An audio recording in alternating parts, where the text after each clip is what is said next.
यावेळची सगळ्यात मोठी बातमी महाराष्ट्रातला संपूर्णपणे हादरून सोडणारी, कारण आज मध्यरात्रीनंतर झालेला हा भीषण अपघात। या अपघातग्रस्त बसमध्ये वर्ध्याचे 14 प्रवासी होते। विदर्भ ट्रॅव्हल्सची बस बुलढाण्याच्या सिंदखेड राजा या ठिकाणी येऊन या बसला अपघात झाला समृद्धी महामार्गावरती। यामध्ये 6 महिला आणि 8 पुरुष हे वर्ध्याचे रहिवासी असल्याची माहिती मिळाली आहे। जे वर्ध्यातून 14 प्रवासी या बसमध्ये चढले होते, त्यापैकी 6 महिला होत्या आणि 8 पुरुष प्रवासी होते आणि वर्ध्यातून पुण्याला जाण्यासाठी त्यांनी बुकिंग केलं होतं। आणि या सगळ्या प्राथमिक माहितीची पडताळणी सध्या सुरू आहे। काही प्रवासी हे यवतमाळचे, काही वर्ध्याचे तर काही नागपूरहून या बसमध्ये चढले होते। एकूण 33 प्रवासी होते ज्यावेळेला अपघात झाला त्यावेळी। मात्र वर्ध्यातनं या बसमध्ये चढलेले प्रवासी संख्या एकूण 14 इतकी होती। यामध्ये 6 महिला आणि 8 पुरुष असल्याची माहिती मिळाली आहे। जे या विदर्भ ट्रॅव्हल्सच्या बसमध्ये वर्ध्याहून पुण्याला जाण्यासाठी चढले होते, त्यांचं बुकिंग होतं आणि वर्ध्यातून पुण्याला जाण्यासाठी या सगळ्या 14 जणांचं बुकिंग होतं। याच विदर्भ ट्रॅव्हल्सच्या बसमध्ये जी अपघातग्रस्त झाली बुलढाण्याच्या सिंदखेड राजा या ठिकाणी येऊन। आता प्राथमिक माहितीची पडताळणी सुरू आहे। मात्र वर्धा, यवतमाळ आणि नागपूर या आसपासच्या भागातून असलेले प्रवासी एकूण 33 होते, त्यापैकी 14 जण हे वर्ध्यातून या बसमध्ये चढले होते। 6 महिला आणि 8 पुरुषांचा समावेश होता जे प्रवासी वर्ध्यातून या विदर्भ ट्रॅव्हल्सच्या बसमध्ये चढले होते। आमचे प्रतिनिधी नरेंद्र मते आपल्यासोबत फोन लाईनवरती आहेत। नरेंद्र, वर्ध्यातनं किती वाजता ही बस सुटलेली होती? किती एकूण प्रवासी आणि त्या प्रवाशांबद्दल काही माहिती मिळाली आहे का? प्राथमिक माहिती तर 14 प्रवाशांची आहे, परंतु अजूनपर्यंत जिल्हाधिकारी कार्यालयाने किंवा पोलीस अधीक्षक कार्यालयाने आणि इतर प्रशासन जे कामी लागलेलं आहे या महिला पुरुषांची तपासणी करण्यासाठी, त्यांनी मात्र अजूनपर्यंत कोणतीही पुष्टी केलेली नाही। हॉस्पिटल आहे, इथले जे 2 मोठे हॉस्पिटल आहे यांच्याकडे सुद्धा आपण विचारणा केली, परंतु अजूनपर्यंत पुष्टी झालेली नाही। मात्र प्राथमिक माहिती ही आहे की 6 महिला आणि 8 पुरुष असे 14 जण असल्याची एक प्राथमिक माहिती पुढे आलेली आहे। आणि याची युद्ध पातळीवर सर्वच प्रशासन जे आहे ते वर्ध्यातलं या संदर्भात शोध घेण्याचा प्रयत्न करत आहे। बरं, नागपूरवरून सुटलेली ही बस मग वर्धा या ठिकाणी किती वाजता आली होती? विदर्भ ट्रॅव्हल्सचा वर्ध्यातला स्टॉप कुठला होता आणि तिथे किती जणांचं बुकिंग होतं या संदर्भात काही माहिती मिळवण्याचा प्रयत्न केलाय? या संदर्भात आपण जे इथले ट्रॅव्हल्स बुकिंग करणारे जे शॉप आहे यांच्याकडे आपण पुष्टी केली आहे। मात्र अजूनपर्यंत नेमकं कुठले प्रवासी आहे, म्हणजे या ठिकाणातून जिल्ह्यातून इतर ठिकाणाहून येणारे जे प्रवासी आहे ते बुकिंग करतात आणि वर्धेवरून ते बसून पुढचा प्रवास करतात। त्यामुळे नेमके वर्धा शहरातले आहे की जिल्ह्यातले आहे किंवा जिल्ह्याच्या बाहेरचे आहे हे अजूनपर्यंत पुष्टी झालेली नाही। रात्री किती वाजता हे 14 जण या बसमध्ये चढले होते? याच्या संदर्भात अजूनपर्यंत जे पुढची माहिती आहे, ते प्राथमिक माहिती आहे, तर ते अजून हाती आलेली नाही आहे। आपण त्याच्या माहितीच्या संदर्भात आपण विचारपूस चालू आहे, परंतु अजूनपर्यंत ती माहिती कन्फर्म व्हायची आहे। बरं, ही बस किती वाजता पुण्याला पोहोचणार होती? संध्याकाळी 6ला वर्ध्याला प्रत्येक 15 मिनिटांनी 20 मिनिटांनी एक बस जात असते। खुराना ट्रॅव्हल्स असो, विदर्भ ट्रॅव्हल्स असो की इतर सैनिक ट्रॅव्हल असो, ह्या नागपूरहून थेट यांची बुकिंग होतात आणि ते पुढचा प्रवास करतात। प्रत्येक 15 मिनिटांना जाणारी ही बस जी आहे ती म्हणजे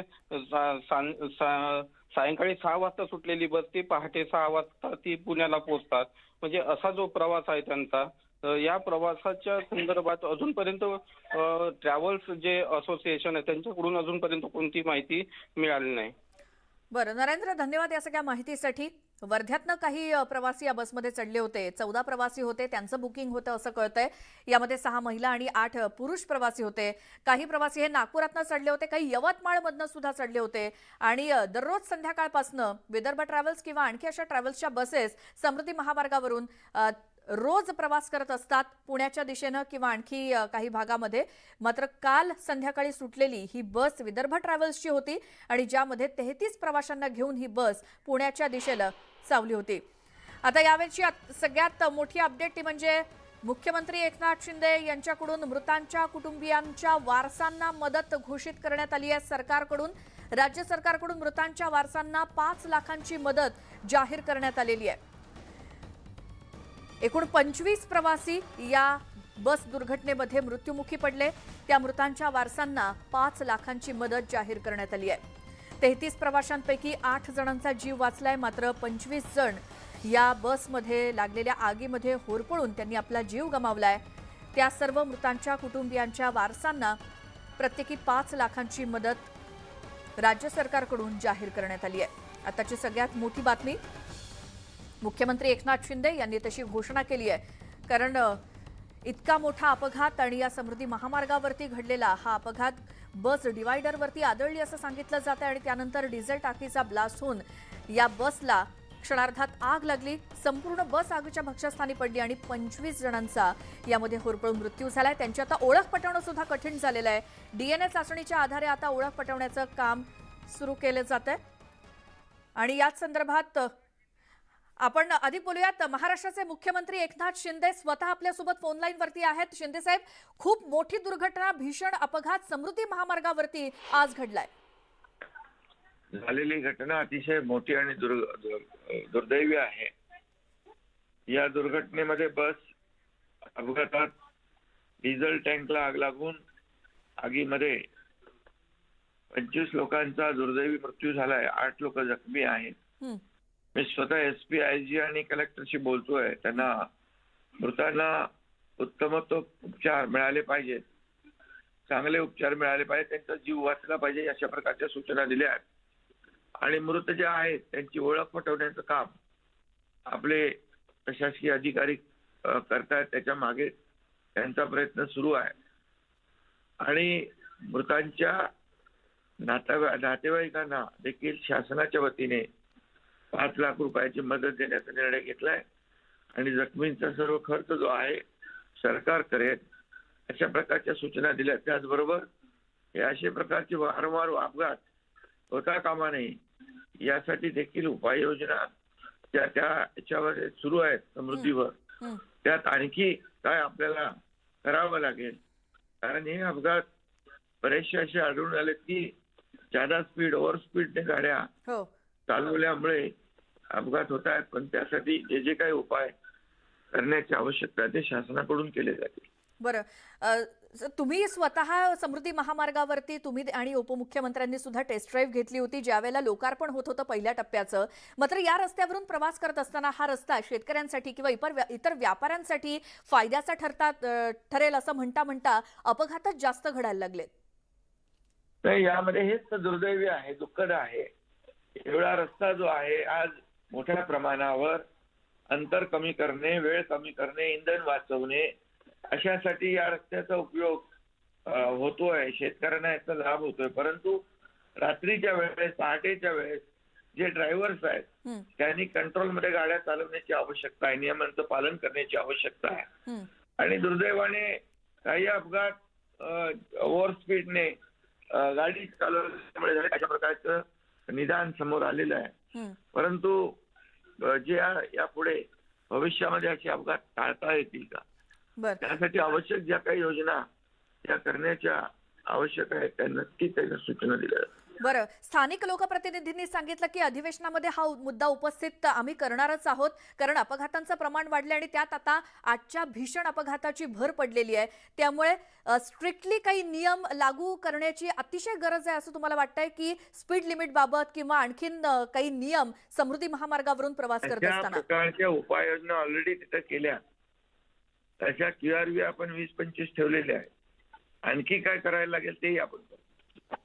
बरं, आणि आता सध्याची जी परिस्थिती आहे तर 25 जणांचा होरपळून मृत्यू झालाय. त्यामुळे त्यांची ओळख पटवण्याचं एक मोठं आव्हान आता पोलिसांसमोर आहे. डीएनए चाचणीशिवाय आता पर्याय नाहीये.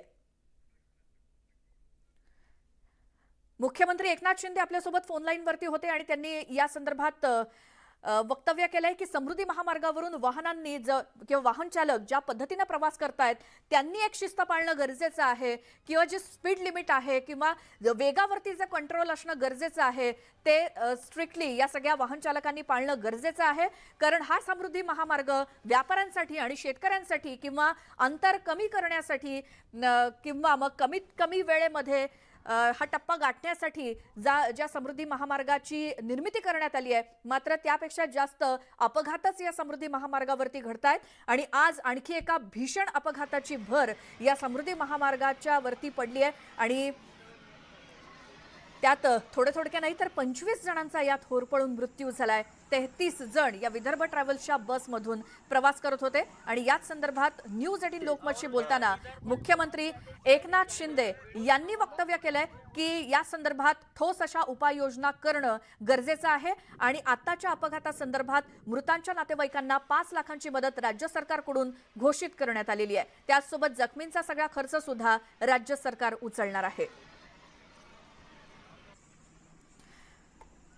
स्वतः मुख्यमंत्री एकनाथ शिंदे यांनी न्यूज 18 लोकमतशी बोलताना सांगितलं की समृद्धी महामार्गावरती वाहन चालवताना या ड्रायव्हर्सनी वाहन चालकांनी सुद्धा तितकीच काळजी घेणं गरजेचं आहे. दुसऱ्या बाजूला प्रगती करत असताना कमीत कमी वेळात अंतर कापण्यासाठी अशा मोठमोठ्या महामार्गांची निर्मिती केली जाते. मात्र हे महामार्ग फक्त वेगानं गाडी चालवण्यासाठी नाही, तर या ज्या काही खासगी ट्रॅव्हल्स असतात किंवा खासगी वाहनं असतील किंवा सार्वजनिक वाहनं असतील त्यामधल्या प्रवाशांची सगळी जबाबदारी ही त्या ड्रायव्हरवरती असते, चालकावरती असते. आणि त्यामुळे त्यांनी सुद्धा जबाबदारीनं वेगाचं नियंत्रण पाळतच हे सगळे नियम पाळत वाहनं चालवणं गरजेचं आहे. आत्ता सध्या मृतांची ओळख पटवण्याचं काम सुरू आहे, कारण 25 जणांचा होरपळून मृत्यू झालाय आणि आता DNA चाचणीशिवाय पर्याय नाहीये. या सगळ्या मृतांची ओळख पटवण्यासाठी त्यात 3 लहान मुलांचा देखील समावेश आहे.